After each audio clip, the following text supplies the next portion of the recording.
जय माता दी। दुर्गा सप्तशती पहला अध्याय। ओम श्री गणेशाय नमः। ओम श्री दुर्गायै नमः। श्री दुर्गा सप्तशती पहला अध्याय। प्रथम चरित्र के ब्रह्मा ऋषि, महाकाली देवता, गायत्री छंद, नंदा शक्ति, रक्तदंतिका बीज, अग्नि तत्व और ऋग्वेद स्वरूप हैं। श्री महाकाली देवता की प्रसन्नता के लिए प्रथम चरित्र के जप में विनियोग किया जाता है।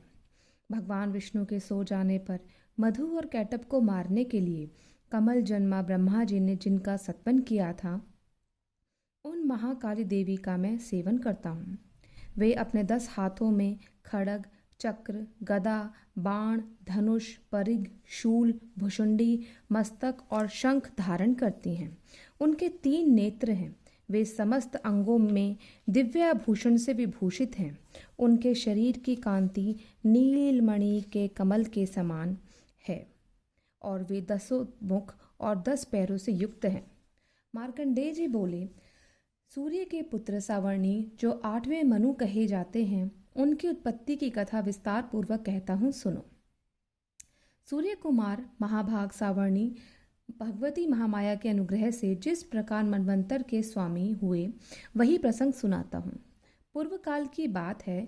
स्वरोचिष मनवंतर में सुरथ नाम के एक राजा थे जो चैत्र वंश में उत्पन्न हुए थे। उनका समस्त भूमंडल पर अधिकार था। वे प्रजा का अपने औरस पुत्रों की भांति धर्म पूर्वक पालन करते थे। तो भी उस कौला विध्वंसी नाम के क्षत्रिय उनके शत्रु हो गए। राजा सूरत की दंड नीति बड़ी प्रबल थी। उनका शत्रुओं के साथ संग्राम हुआ। यद्यपि कौला विध्वंसी संख्या में कम थे, तो भी राजा सूरत युद्ध में उनसे परास्त हो गए। तब वे युद्ध भूमि से अपने नगर को लौट आए और केवल अपने देश के राजा होकर रहने लगे। किंतु वहां भी उन प्रबल शत्रुओं ने उस समय महाभाग राजा सूरत पर आक्रमण कर दिया। राजा का बल क्षीण हो चला था, इसलिए उनके दुष्ट, बलवान एवं दुरात्मा मंत्रियों ने वहां उनकी राजधानी में भी राजकीय सेना और खजाने को हथिया लिया। सूरत का प्रभुत्व नष्ट हो चुका था, इसलिए वे शिकार खेलने के बहाने घोड़े पर सवार हो वहां से अकेले ही एक घने जंगल में चले गए। वहां उन्होंने विप्रवर मेधा मुनि का आश्रम देखा, जहां कितने ही हिंसक जीव परम शांत भाव से रहते थे। मुनि के बहुत से शिष्य उस वन की शोभा बढ़ा रहे थे। वहां जाने पर मुनि ने उनका सत्कार किया और फिर वे उन मुनिश्रेष्ठ के आश्रम पर इधर उधर विचरते हुए कुछ काल तक रहे। फिर ममता से आकृष्ट चित्त होकर वहां इस प्रकार चिंता करने लगे, पूर्व काल में मेरे पूर्वजों ने जिसका पालन किया था, वही नगर आज मुझसे रहित है। पता नहीं मेरे दुराचारी भृत्यगण उसकी धर्म पूर्वक रक्षा करते हैं या नहीं। जो सदा मद की वर्षा करने वाला और शूरवीर था, वह मेरा प्रधान हाथी अब शत्रुओं के अधीन होकर न जाने किन भोगों को भोगता होगा। जो लोग मेरी कृपा, धन और भोजन पाने की सदा मेरे पीछे पीछे चलते थे, वे निश्चय ही अब दूसरे राजाओं का अनुसरण करते होंगे। उन अपव्ययी लोगों के द्वारा सदा खर्च होते रहने के कारण अत्यंत कष्ट से जमा किया हुआ मेरा वह खजाना खाली हो जाएगा। ये तथा और भी कई बातें राजा सूरत निरंतर सोचा करते थे। एक दिन उन्होंने वहां विप्रवर मेधा के आश्रम के निकट एक वैश्य को देखा और उससे पूछा, भाई तुम कौन हो? यहाँ तुम्हारा आने का क्या कारण है? तुम क्यों शोकग्रस्त और अनमने से दिखाई देते हो? राजा सूरत का यह प्रेम पूर्वक कहा हुआ वचन सुनकर वैश्य ने विनीत भाव से उन्हें प्रणाम करके कहा। वैश्य बोला, राजन, मैं धनियों के कुल में उत्पन्न एक वैश्य हूँ। मेरा नाम समाधि है। मेरे पुत्र स्त्री पुत्रों के धन के लोभ से मुझे घर से बाहर निकाल दिया है। मैं इस समय धन, स्त्री और पुत्रों से वंचित हूँ। मेरे विश्वसनीय बंधुओं ने मेरा ही धन लेकर मुझे दूर कर दिया है, इसलिए दुखी होकर मैं वन में चला आया हूँ। यहाँ रहकर मैं इस बात को नहीं जानता कि मेरे पुत्रों की, स्त्री की अथवा स्वजनों की कुशल है या नहीं। इस समय घर में वे कुशल से रहते हैं अथवा उन्हें कोई कष्ट है। वे मेरे पुत्र कैसे हैं? क्या वे सदाचारी हैं अथवा दुराचारी हो गए हैं? राजा ने पूछा, जिन लोभी स्त्री पुत्र आदि ने धन के कारण तुम्हें घर से निकाल दिया, उनके प्रति तुम्हारे चित्त में इतना स्नेह का बंधन क्यों है? वैश्य बोला, आप मेरे विषय में जैसी बात कहते हैं वह सब ठीक है, किंतु क्या करूं, मेरा मन निष्ठुरता धारण नहीं करता। जिन्होंने धन के लोभ में पड़कर पिता के प्रति स्नेह, पति के प्रति प्रेम तथा आत्मीय जन के प्रति अनुराग को तिलांजलि दे मुझे घर से निकाल दिया है, उन्हीं के प्रति मेरे हृदय में इतना स्नेह है। महामते, गुणहीन बंधुओं के प्रति जो भी मेरा चित्त इस प्रकार प्रेम मग्न हो रहा है, यह क्या है? इस बात को मैं जानकर भी नहीं जान पाता। उनके लिए मैं लंबी सांसें ले रहा हूँ और मेरा हृदय अत्यंत दुखी हो रहा है। उन लोगों में प्रेम का सर्वथा अभाव है, अर्थात कमी है, तो भी उनके प्रति जो मेरा मन निष्ठुर नहीं हो पाता, उसके लिए मैं क्या करूं? मार्कंडेय जी कहते हैं, ब्राह्मण, तदनंतर राजाओं में श्रेष्ठ सुरथ तथा सवह समाधि नामक वैश्य दोनों साथ साथ मेधा मुनि की सेवा में उपस्थित हुए। उनके साथ यथा योग्य न्यायानुकूल विनयपूर्ण बर्ताव करके बैठे। तत्पश्चात वैश्य और राजा ने कुछ वार्तालाप आरंभ किया।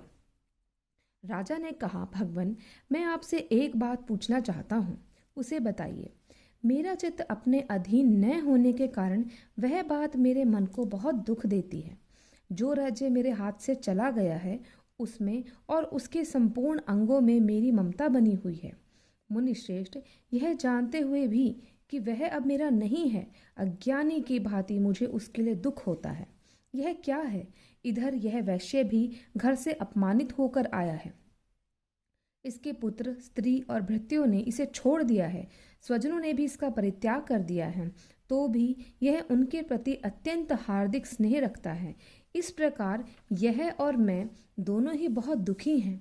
जिसमें प्रत्यक्ष दोष देखा गया है, उस विषय के लिए भी हमारे मन में ममता जनित आकर्षण पैदा हो रहा है। महाभाग, हम दोनों समझदार हैं, तो भी हम में जो मोह पैदा हुआ है, यह क्या है? विवेक शून्य पुरुष की भांति मुझ में और इसमें भी यह मूढ़ता प्रत्यक्ष दिखाई देती है। ऋषि बोले, महाभाग, विषय मार्ग का ज्ञान सब जीवों को है, इसी प्रकार विषय भी सबके लिए अलग अलग है। कुछ प्राणी दिन में नहीं देखते और कुछ रात में नहीं देखते, और कुछ जीव ऐसे हैं जो दिन और रात्रि में बराबर ही देखते हैं। यह ठीक है कि मनुष्य समझदार होते हैं, किंतु केवल वे ही ऐसे नहीं होते। पशु, पक्षी और मृग आदि सभी प्राणी समझदार होते हैं। मनुष्यों की समझ भी वैसी ही होती है जैसी उन मृग और पक्षियों की होती है, तथा जैसी मनुष्यों की होती है वैसी ही उन मृग, पक्षी आदि की भी होती है। यह तथा अन्य बातें भी प्राय दोनों में समान ही हैं। समझ होने पर भी इन पक्षियों को तो देखो, ये स्वयं भूख से पीड़ित होते हुए भी मोहवश बच्चों की चोंच में कितने चाव से अन्न के दाने डाल रहे हैं। नरश्रेष्ठ, क्या तुम यह नहीं देखते कि ये मनुष्य समझदार होते हुए भी लोभवश अपने किए हुए उपकार का बदला पाने के लिए पुत्रों की अभिलाषा करते हैं? यद्यपि उन सब में समझ की कमी नहीं है, तथापि वे संसार की स्थिति, जन्म मरण की परंपरा बनाए रखने वाली भगवती महामाया के प्रभाव द्वारा ममतामय भंवर से युक्त मोह के गहरे गर्त में गिराए गए हैं। इसलिए इसमें आश्चर्य नहीं करना चाहिए। जगदीश्वर भगवान विष्णु की योग निद्रा रूपा जो भगवती महामाया है, उन्हीं से यह जगत मोहित हो रहा है। वे भगवती महामाया देवी ज्ञानियों के भी चित्त को बलपूर्वक खींचकर मोह में डाल देती हैं। वे ही इस संपूर्ण चराचर जगत की सृष्टि करती हैं, तथा वे ही प्रसन्न होने पर मनुष्यों को मुक्ति के लिए वरदान देती हैं। वे ही पराविद्या, संसार बंधन और मोक्ष की हेतुभूता सनातनी देवी और संपूर्ण ईश्वरों की भी अधीश्वरी हैं। राजा ने पूछा, भगवन, जिन्हें आप महामाया कहते हैं, वे देवी कौन हैं? ब्रह्मन, उनका आविर्भाव कैसे हुआ है? उनकी उत्पत्ति कैसे हुई है और उनके चरित्र कौन कौन से हैं। ब्रह्मवेताओं में श्रेष्ठ महर्षि उन देवी का जैसा प्रभाव हो, वैसा जैसा स्वरूप हो और जिस प्रकार प्रादुर्भाव हुआ हो, वह सब मैं आपके मुख से सुनना चाहता हूँ। ऋषि बोले, राजन, वास्तव में तो वे देवी नित्य स्वरूपा ही हैं। संपूर्ण जगत उन्हीं का रूप है तथा उन्होंने समस्त विश्व को व्याप्त कर रखा है। तथापि उनका प्राकट्य अनेक प्रकार से होता है, वह मुझसे सुनो। यद्यपि वे नित्य और अजन्मा हैं, तथापि जब देवताओं का कार्य सिद्ध करने के लिए प्रकट होती हैं, उस समय लोक में उत्पन्न हुई कहलाती हैं। कल्प के अंत में जब संपूर्ण जगत एकार्णव में निमग्न हो रहा था और सबके प्रभु भगवान विष्णु शेष नाग के शैया बिछाकर योग निद्रा का आश्रय ले सो रहे थे, उस समय उनके कानों के मैल से दो भयंकर असुर उत्पन्न हुए, जो मधु और कैटब के नाम से विख्यात थे। वे दोनों ब्रह्मा जी का वध करने को तैयार हो गए। भगवान विष्णु के नाभि कमल में विराजमान प्रजापति ब्रह्मा जी ने जब उन दोनों भयानक असुरों को अपने पास आया देखा और भगवान को सोया हुआ देखा, तब एकाग्रचित होकर उन्होंने भगवान विष्णु को जगाने के लिए उनके नेत्रों में निवास करने वाली योग निद्रा का सत्वन आरंभ किया। जो इस विश्व की अधीश्वरी, जगत को धारण करने वाली, संसार का पालन और संहार करने वाली तथा तेजः स्वरूप भगवान विष्णु की अनुपम शक्ति हैं, उन्हीं भगवती निद्रा देवी की भगवान ब्रह्मा स्तुति करने लगे। ब्रह्मा जी ने कहा, देवी, तुम ही स्वधा, तुम ही स्वाहा, तुम ही वशटकार हो। स्वर भी तुम्हारे ही स्वरूप हैं। तुम ही जीवनदायिनी सुधा हो। नित्य अक्षर प्रणव में अकार, उकार, मकार, इन तीन मात्राओं के रूप में तुम ही स्थित हो और इन तीन मात्राओं के अतिरिक्त जो बिंदु रूपा नित्य अर्ध मात्रा है, जिनका विशेष रूप से उच्चारण नहीं किया जा सकता, वह भी तुम ही हो। देवी, तुम ही संध्या, सावित्री और परम जननी हो। देवी, तुम ही इस विश्व ब्रह्मांड को धारण करती हो। तुमसे ही इस जगत की सृष्टि होती है, तुम ही से इसका पालन होता है और सदा तुम ही कल्प के अंत में सबको अपना ग्रास बना लेती हो। जगन्मयी देवी, इस जगत की उत्पत्ति के समय तुम सृष्टि रूपा हो, पालन काल में स्थिति रूपा हो तथा कल्पांत के समय संहार रूप धारण करने वाली हो। तुम ही महाविद्या, महामाया, महामेधा, महास्मृति, महामोहरूपा, महादेवी, महाअसुरी हो। तुम ही तीनों गुणों को उत्पन्न करने वाली सबकी प्रकृति हो। भयंकर कालरात्रि, महारात्रि और मोहरात्रि भी तुम ही हो। तुम ही श्री, तुम ही ईश्वरी, तुम ही ह्रीम और तुम ही बोध स्वरूपा बुद्धि हो। लज्जा, पुष्टि, तुष्टि, शांति और क्षमा भी तुम ही हो। तुम खड़ग धारिणी, शूल धारिणी, घोर रूपा तथा गदा, चक्र, शंख और धनुष धारण करने वाली हो।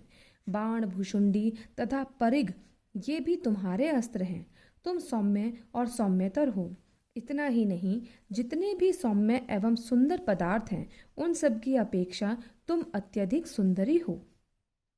पर और अपर, सबसे परे रहने वाली परमेश्वरी तुम ही हो।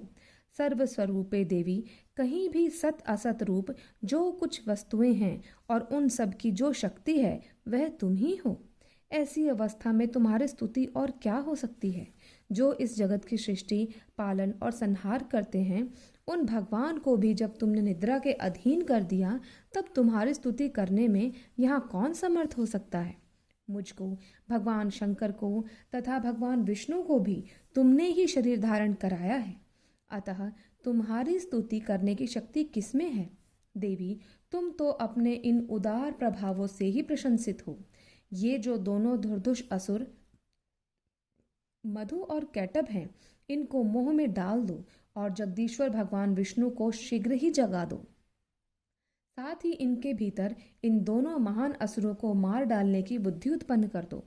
ऋषि कहते हैं, राजन, जब ब्रह्मा जी के वहां मधु और कैटब को मारने के उद्देश्य से भगवान विष्णु को जगाने के लिए तमोगुणी की अधिष्ठात्री देवी योग निद्रा की इस प्रकार स्तुति की, तब वे भगवान के नेत्र, मुख, नासिका, बाहु, हृदय और वक्षः स्थल से निकलकर अव्यक्त जन्मा ब्रह्मा जी की दृष्टि के समक्ष खड़ी हो गईं।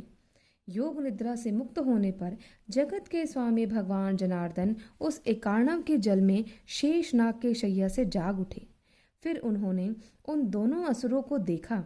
वे दुरात्मा मधु और कैटब अत्यंत बलवान और पराक्रमी थे और क्रोध से लाल आंखें किए ब्रह्मा जी को खा जाने के लिए उद्योग कर रहे थे। तब भगवान श्रीहरि ने उठकर उन दोनों के साथ 5000 वर्षों तक केवल बाहुयुद्ध किया। वे दोनों भी अत्यंत बल के कारण उन्मत्त हो रहे थे। इधर महामाया ने भी उन्हें मोह में डाल रखा था। इसलिए वे भगवान विष्णु से कहने लगे, हम तुम्हारी वीरता से संतुष्ट हैं, तुम हम लोगों से कोई वर मांगो। श्री भगवान बोले, यदि तुम दोनों मुझ पर प्रसन्न हो तो अब मेरे हाथ से मारे जाओ। बस इतना सा ही मैंने वर मांगा है, यहाँ दूसरे किसी वर से क्या लेना है। ऋषि कहते हैं, इस प्रकार धोखे में आ जाने पर जब उन्होंने संपूर्ण जगत में जल ही जल देखा, तब कमल नयन भगवान से कहा, जहाँ पृथ्वी जल में डूबी हुई ना हो, जहाँ सूखा स्थान हो, वहीं हमारा वध करो। ऋषि कहते हैं, तब तथास्तु कहकर शंख चक्र और गदा धारण करने वाली भगवान ने उन दोनों के मस्तक अपनी जांग पर रखकर चक्र से काट डाले। इस प्रकार ये देवी महामाया ब्रह्मा जी की स्तुति करने पर स्वयं प्रकट हुई थी। अब पुनः तुमसे उनके प्रभाव का वर्णन करता हूँ, सुनो। इस प्रकार श्री मार्कंडेय पुराण में सावर्णिक मनमंत्र की कथा के अंतर्गत देवी महात्म्य में मधु कैटभ वध नामक पहला अध्याय पूरा हुआ। ओम बोलो जगत जननी भवानी की जय।